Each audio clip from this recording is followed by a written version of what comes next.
Po pierwsze, zostałem ocenzurowany w domu, jeśli chodzi o żenujący żart prowadzącego, więc nie będzie żartów z przekleństwami. Cenzorką okazała się moja żona. Serdecznie Cię, kochanie, pozdrawiam. Odpadnie albo uchwyt, albo lusterko, co? Trójka, pełen gaz.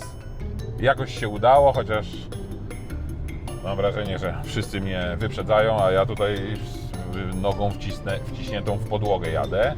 Czasami jest tak, żeby zobaczyć i poznać dokładnie auto, trzeba przejechać się różnymi jego wersjami. Ja nazywam się Juliusz Szalek, a to jest auto Made in China. I samochód tak naprawdę doskonale Wam znany, bo to jest MG ZS, którego test mogliście już zobaczyć na naszym kanale. Teraz jednak mamy auto w zupełnie innej wersji. Zamiast silnika litrowego, turbodoładowanego, pod maską jest 1.5 wolno ssące o mocy 106 koni mechanicznych. Z zewnątrz samochód nie różni się kompletnie niczym. Przyznacie, że w tym błękitnym kolorze wygląda on niesamowicie. Ma dokładnie taki sam grill z satynowym wykończeniem, te same reflektory LEDowe, ma te same wstawki. Widzicie, to jest modny ostatnio taki trend robienia plastików w piano black na zewnątrz. Przyjrzyjcie się uważnie nowemu BMW 5. Ile tam jest piano blacka z zewnątrz. Tutaj tego piano blacka jest zdecydowanie mniej. MG ma 4,30 m długości, a rozstaw osi to 2,58 m, więc to jest mały, kompaktowy samochód, w którego wnętrzu jest dość dużo miejsca, a bagażnik to 448 litrów. 448 litrów bardzo dobrze ustawnych i głębokich. Wyciągnę moją skrzynię, o niej za chwilę. Zobaczcie, jaki ten bagażnik jest głęboki. On ma oczywiście podwójną podłogę, więc tak, tego miejsca jest zdecydowanie więcej. Tutaj mamy miejsce na przykład koło dojazdowe albo zestaw naprawczy, a tak, ta podłoga bagażnika podchodzi nam nieco do góry. Tutaj mamy jeden schowek, drugi schowek, nie ma żadnych haczyków, o czym doskonale wiecie, bo na pewno z dużą uwagą oglądacie nasze testy. Dobrą wiadomością jest to, że jak do innych MG z innymi silnikami, można tutaj zamontować hak i wtedy możemy pociągnąć przyczepę, uwaga, niezależnie czy z hamulcem, czy bez hamulca, o masie 500 kg. Samochód dostępny jest w dwóch wersjach wyposażenia. Podstawowej Excite i tej bogatszej Exclusive. Niezależnie jednak, którą wybierzemy, w standardzie mamy relingi, tutaj mamy srebrne chromy, srebrna klamka i znowu satynowe wykończenie progu. Czyli to nawiązuje do grilla z przodu i dyfuzora z tyłu, a to nawiązuje do niczego. Najważniejsze jednak w tej wersji samochodu z tym silnikiem, który jest pod maską, jest właśnie jego moc. Z jednej strony mamy całkiem sporą pojemność, bo to jest 1.5 czterocylindrowy silnik, ale z drugiej strony mamy do dyspozycji tylko albo aż 106 koni mechanicznych i uwaga, 141 Nm. Te newtonometry dostępne są przy 4500 obrotów, a maksymalna moc przy 6000 obrotów. Oczywiście ja już pojeździłem trochę tym samochodem, więc nie jest to dla mnie kompletna nowość w momencie nagrania, ale uśmiecham się przy każdej zmianie biegów, bo jednak mam wrażenie, że ta skrzynia nie działa szczególnie precyzyjnie. To nie jest szczyt jakiejś nowoczesnej i precyzyjnej technologii, to jest zwykły manual 5-biegowy. Te biegi są zestopniowane dość krótko, więc w mieście wymaga ta skrzynia od nas częstego wachlowania i częstych redukcji. No bo przypomnę, dla wszystkich nieuważnych, mamy tutaj silnik 1.5 wolno ssący, czyli bez turbo, o mocy 106 koni mechanicznych. Może znajdzie to swoje odzwierciedlenie w niskim zużyciu paliwa. Producent podaje, że to 6,6 albo 7,3 litra w zależności od trybu jazdy. Oczywiście trybu w sensie czy w mieście, czy poza miastem, czy na autostradzie, bo trybów jazdy to tutaj jakoś różnych nie ma. W przypadku automatycznej skrzyni jest tryb Sport, co jak doskonale wiecie, bo sprawdziliśmy, niewiele ten tryb Sport zmienia. Wziąłem moją ściągawkę do ręki, bo w przypadku felg i w przypadku silnika 1.5 dostępny jest tylko jeden wzór. Wygląda on tak, bo inne felgi są w silniku 1.0. Po tym poznacie, z jakim MG ZS-em macie do czynienia. Ilość miejsca jest dokładnie taka sama jak w przypadku innego napędu, trudno się dziwić, miejsce to rzecz niezmienna, ale Miejsca na stopy jest pod dostatkiem, miejsca na wysokość jest wystarczająco. Zagłówek mogę sobie wyregulować, chociaż zawsze to jest jakieś trudne. O, tak z tą regulacją powiem Wam różnie. Zaraz się tym zajmiemy. Dlaczego tak jest? Bo to jest najwyższa pozycja zagłówka, no czyli trochę nisko. Mogłoby być wyżej. Gdyby pasażer z przodu troszkę się przesunął, to ja bym miał więcej miejsca na nogi. Ale mam tutaj schowek na telefon, tu mam 2 porty USB, tu mam coś w rodzaju jakiegoś niedużego schowka, no i nawiewów klimatyzacji nie ma. Pozycja jest wygodna, chociaż mam wrażenie, że mocno to oparcie jest odsunięte, ale mogłem tak jechać do Suwałk. Silny powiedział, że to jest gówno. No nie, to nie jest gówno, to jest carbon fiber. Carbon fiber nie, to jest oczywiście Skaja, ale przyjemna, miła w dotyku. I jedna ważna uwaga. Ten samochód, mimo że to jest auto testowe, ma 6000 km, czyli tak wygląda samochód, który już trochę przeszedł. Zobaczcie, te fotele nie są w żaden sposób wysiedziane. Te plastiki jakoś całkiem nieźle znoszą próbę czasu. Tutaj też nie jest to poniszczone.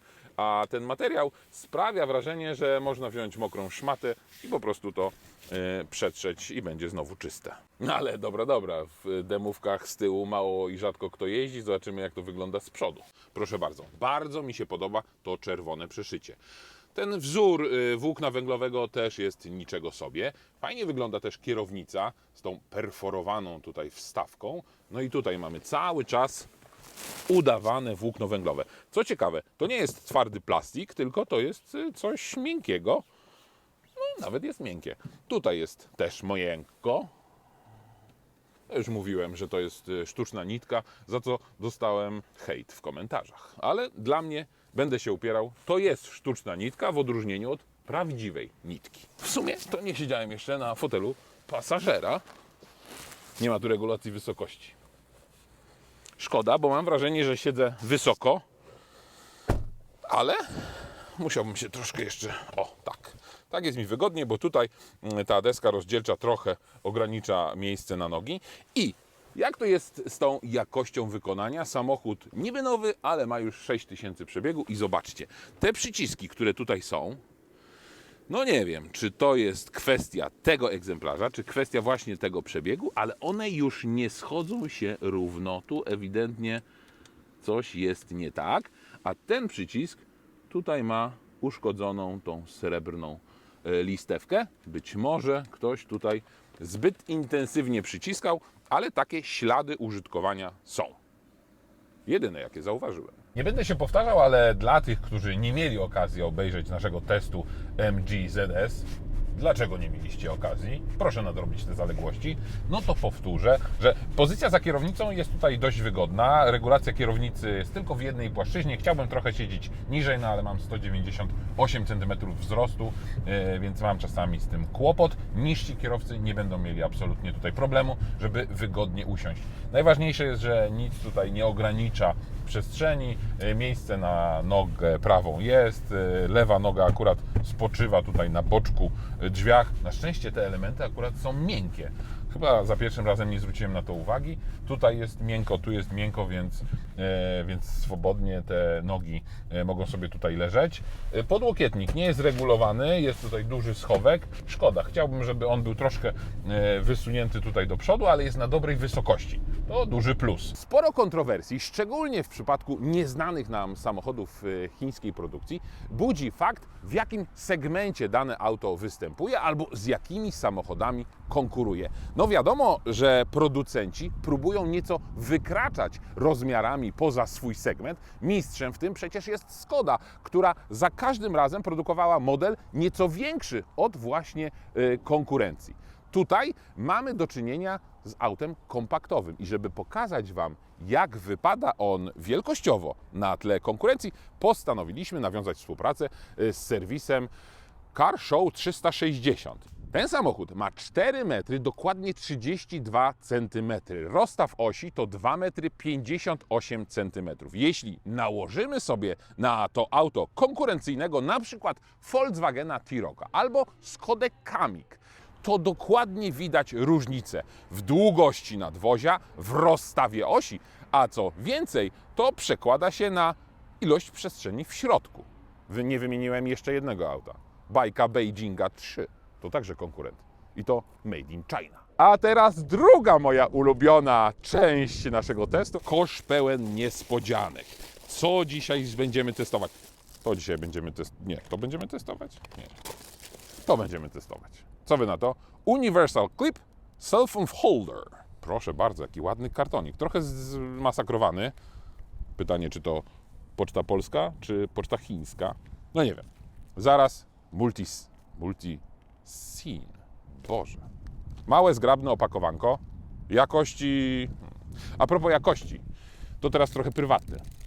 Po pierwsze, zostałem ocenzurowany w domu, jeśli chodzi o żenujący żart prowadzącego, więc nie będzie żartów z przekleństwami. Cenzorką okazała się moja żona.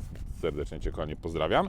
I druga rzecz, i to jest chyba ciekawe w kontekście chińskich samochodów, żona zrobiła mi prezent ostatnio i kupiła do domu pewną rzecz i zapytałem, ile kosztowało. No, nie była to tania rzecz. Ja mówię, kurczę, na AliExpressach czy innych takich rzeczach z chińskimi rzeczami to tylko mogłoby kosztować $10. Powiedziała, ty chcesz chińską jakość czy niemiecką? Ja powiedziałem, no jakoś żyję w świecie jakości chińskiej. Pozdrawiam Cię. A przy okazji pozdrawiam mamę silnego. Słuchajcie, ten wielofunkcyjny uchwyt na telefon, tu nawet ma kąty podane, w jakim zakresie można go sterować. Tutaj mamy pełne wymiary, pełna specyfikacja. Tu jest nawet napisane, że to jest multi-joint design, different sign lines, practical holder. Najważniejsze jednak jest to, że to kosztowało niespełna 3 zł. 2,60 czy ileś? Z przesyłką, słuchajcie. O Boże, to trzeba jeszcze złożyć. No dobra. Słuchajcie, to trochę... Nie, to takie proste jest. No trochę się rylo, jakbyśmy powiedzieli w Poznaniu, ale co tam się rylo. Nie takie rzeczy się rylały. Odpadnie albo uchwyt, albo lusterko, co? Bo to nie tylko można do lusterka, ale na przykład do blatu, w kuchni, do pół... Coś już stęknęło. Tu. Nie, no super, słuchajcie. Nie jest to tak świetny gadżet, jak ta przyklejana, samoprzylepna pochewka na telefon. To trochę się ryla, ale umówmy się, taki to jest mały, techniczny luz. Tutaj również jest bardzo dobrze to wszystko zamontowane. Uważam, że wart swojej ceny gadżet za 2,30. Myślę, że jest też jedno zastosowanie tego gadżetu. Teraz na nie wpadłem, bo tutaj patrzę. Wystarczy tylko otworzyć szybę i wyrzucić. Silny mnie przed chwilą wyzwał, konkurs jednak będzie. Sprawdziłem, nic się nie stało, więc jest odporny na zarysowania ten gadżet. Zasubskrybujcie nasz kanał, obserwujcie na Instagramie, no i co najważniejsze, napiszcie komentarz, dlaczego akurat Wy mielibyście dostać ten niesamowity gadżet za 2,30? 2,30. Martwi mnie tylko to, że koszt przesyłki będzie zdecydowanie wyższy, ale myślę, że jakoś to dźwigniemy. Piszcie, dlaczego Wam mógłby się przydać ten niewiarygodnie wysokiej jakości przyrząd, uchwyt na telefon. Wyślemy dla tego, kto napisze najciekawszy komentarz. Trójka, pełen gaz. Trzeba mocno wciskać pedał gazu. Tutaj nie ma takiego muskania gazem, tutaj trzeba odpowiedniej siły użyć, żeby wyprzedzić, żeby zmienić pas, żeby troszeczkę tak dynamicznie jeździć, jak ja to mówię, przejąć kontrolę nad tym, co dzieje się na drodze. I teraz mój ulubiony fragment. Chyba zatytułujemy go Ludzie listy piszą, a tak naprawdę komentarze. Słuchajcie, czytamy Wasze komentarze naprawdę i staramy się na nie odpowiadać. A zatem w naszym kąciku będzie kilka przykładów. Przede wszystkim emocje rozpala to, czy do tych modeli MG ZS można instalować instalację LPG. W przypadku testu auta z silnikiem litrowym, no to poddaliśmy w wątpliwość, a tak naprawdę zastanawialiśmy się, czy producent zacznie montować fabryczne instalacje LPG, no i wywołała się burza. Adam Żolubak 8874 napisał, że nie będzie gazu, bo nawet importerzy się boją montować, bo nie wiedzą, z czego jest ten silnik zrobiony i na przykład czy gniazda zaworowe się nie wypalą. Mam informację, że już MG-ki ZS jeżdżą z instalacjami LPG, a w przypadku tego silnika 1.5 z pośrednim wtryskiem i z silnika wolnossącego, no instalacja jest zdecydowanie prostsza i tańsza, więc nie obawiałbym się kwestii instalacji LPG do tego samochodu, ale oczywiście trzeba liczyć się z tym, że gwarancja na silnik zostanie utracona. Proste. Zresztą potwierdza to inny z komentujących, który mówi, że przecież w Niemczech, gdzie te samochody już są od wielu, wielu lat, są egzemplarze i jeżdżą samochody z instalacjami LPG. Pytanko do prowadzącego, proszę bardzo. Andrzej XU7659. Wolałbyś najlepiej dopasioną wersję MG ZS za 96 300 czy podstawową MG HS za 103 000 zł? No spójrzcie na mnie. Mój gabaryt podpowiada mi, że wolałbym nawet tą niżej wyposażoną wersję większego HS-a. Ale to jest kwestia indywidualna, bo nie każdy potrzebuje większego auta. Kolejna rzecz. Fajnie się ogląda, dobry pomysł o chińskich autach, super, dziękujemy bardzo. Rany Julek, gdzie się podział przedmiot o stałej objętości potrzebny w celu weryfikacji wymiarów schowka? Pamiętam, kiedyś w innej rzeczywistości to był chleb, Kosiniak-Kamysz. Były czasami ogórki, no to Silny będzie miał nowe zadanie, będzie filmować, jak będziemy wsadzać do schowków chleby, bułki, ogórki, a może i nawet pasztet.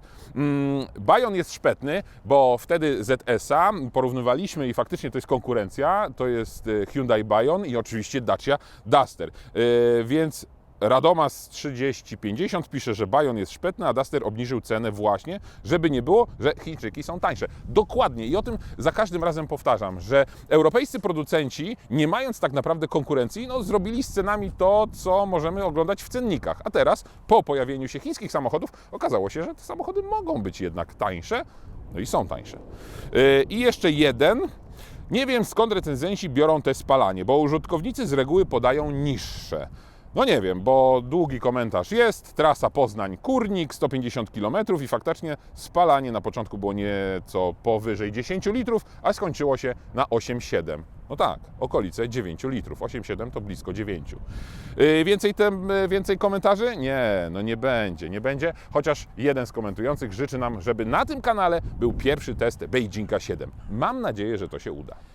I jeszcze jedna ważna rzecz, i to też również przewija się w komentarzach, kwestia wyposażenia tego samochodu. Powiedziałem, że ten ZS z litrowym silnikiem nie miał tempomatu i faktycznie on nie miał. Tutaj ten tempomat jest, on nie jest w standardzie, ale w tej wyższej wersji wyposażenia jest tempomat.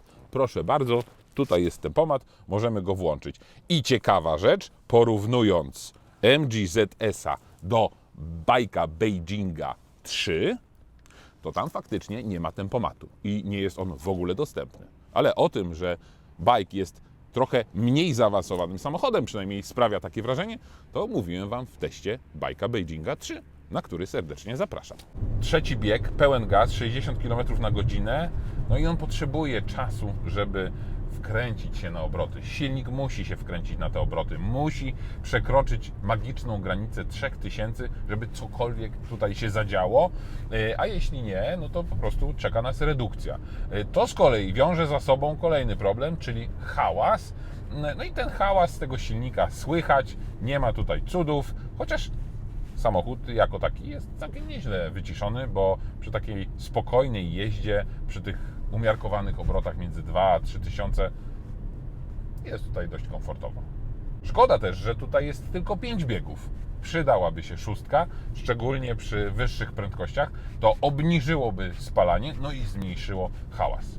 No dobra, jakbyśmy chcieli tak przyspieszyć naprawdę dynamicznie, no to zobaczcie, 3,5 tysiąca i wtedy dopiero silnik zaczyna żyć, zaczyna go być słychać, ale jak już z drugiej strony się rozpędzę, no to jadę sobie 4, jadę sobie na 5 i mając 80 km na godzinę, no to obroty gdzieś tam oscylują wokół 2100 i tak jest cicho i przyjemnie.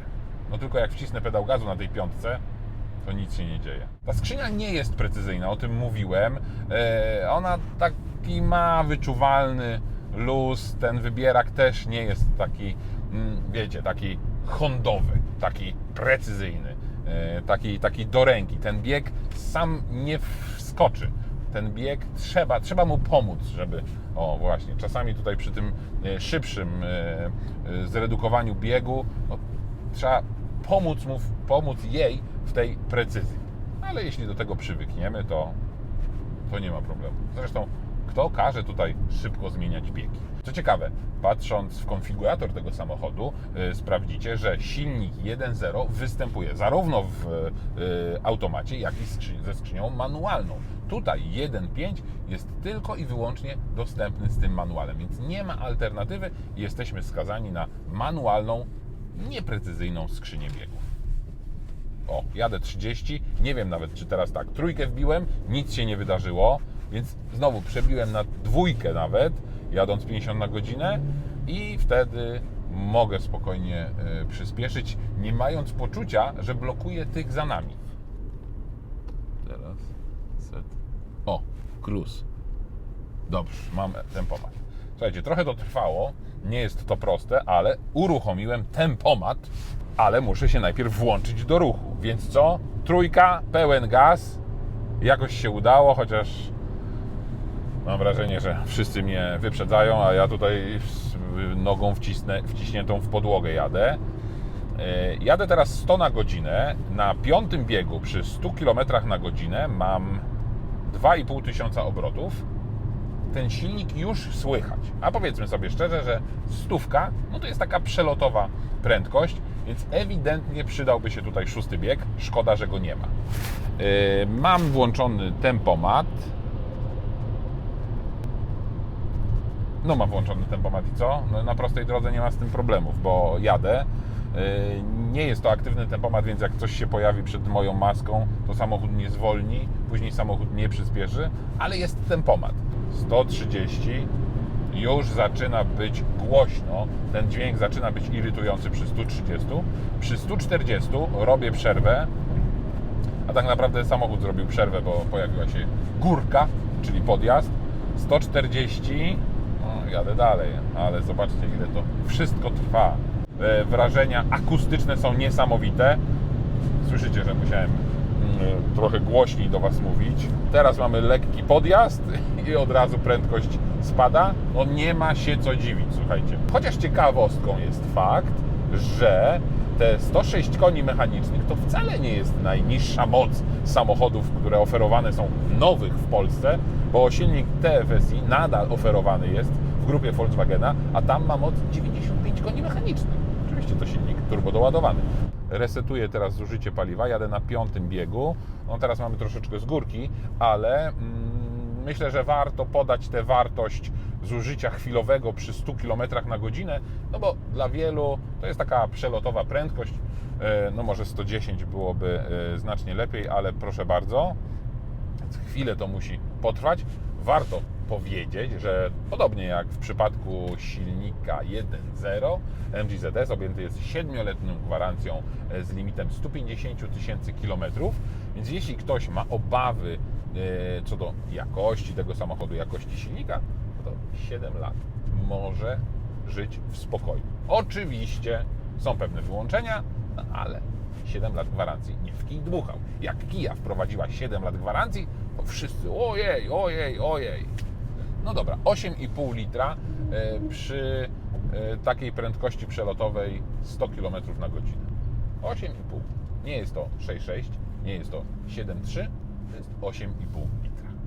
Reasumując, MG ZS z silnikiem 1.5 wolno ssącym to nie jest samochód, który należy od razu skreślić. Nie, bo jeśli ktoś potrzebuje auta do takiego zwyczajnego przemieszczania się głównie w mieście, to jest się nad czym zastanawiać. Oczywiście ten silnik nie jest dynamiczny, samochodu brakuje dynamiki, często trzeba zmieniać przełożenia w manualnej 5-biegowej skrzyni biegów, no ale tym samochodem da się spokojnie i komfortowo jeździć. Oczywiście jest tutaj dużo miejsca, ten samochód jest trochę analogowy. Mówiłem Wam o tym w przypadku tego testu z silnikiem 1.0, że to jest proste auto, które nie wymaga nauki. Te systemy działają w sposób czytelny, jasny, nie ma zresztą ich zbyt wielu, jest wszystko to, co tak naprawdę w samochodzie jest potrzebne. No i przede wszystkim cena.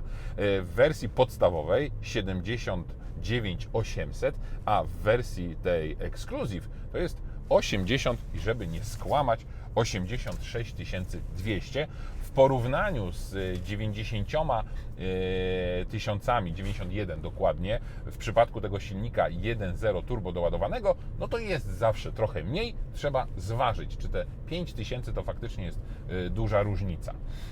Ważne jest to, żeby po prostu wiedzieć o tym, że ten samochód do super dynamicznych nie należy. No i nie ma tutaj automatycznej skrzyni biegów. Warto także pamiętać o gwarancji. 7 lat, 150 000 kilometrów limitu przebiegu i warto także wiedzieć i pamiętać o tym, że w testach zderzeniowych Euro NCAP ten samochód ZS dostał 3 na 5 gwiazdek. Wszyscy spodziewali się, że MG nowych konstrukcji będzie zdecydowanie bardziej bezpieczne, bo na przykład elektryczny model zdobył tych gwiazdek aż 5. Nie skreślajcie tego samochodu, nie skreślajcie tego silnika, po prostu dokładnie przejedźcie się jednym i drugim i wtedy porównacie i zobaczycie, które auto dla Was jest zdecydowanie lepsze. Odnosząc jednak ZS-a do konkurencji, to mam wrażenie, że ten samochód jest zdecydowanie bardziej nowoczesny i bardziej napakowany tymi systemami, chociaż słowo napakowany jest tutaj może na wyrost, po prostu jest tutaj więcej tych systemów. Jest tempomat na przykład, którego w bajku Beijingu 3 nie znajdziemy. Tam w podstawie znajdziemy oczywiście kamerę cofania. Trzeba dokładnie te różnice sprawdzić. Moi drodzy, dlaczego powiedziałem, że nie należy tego samochodu skreślać, tego samochodu z silnikiem 1.5 wolnossącym? Bo robimy trzecie podejście do pomiaru spalania i o ile na trasie to spalanie nie było zadowalające, bo przy wyższych prędkościach ocierało się o 10-11 litrów, tak w przypadku jazdy miejskiej, a te 12 niespełna kilometrów pokonaliśmy w ruchu absolutnie miejskim z prędkością 50-60 km na godzinę, bez mocnego przyspieszania, bez jakiegoś dzikowania, no to spalanie oscyluje w granicy 6,3 litra. A to jest wynik, którego w przypadku MG ZS z litrowym silnikiem turbodoładowanym nie osiągniemy. Przynajmniej mi się takiego wyniku nie udało osiągnąć. A na koniec żenujący żart prowadzącego. Jak nazywa się dinozaur płci żeńskiej? Rexona.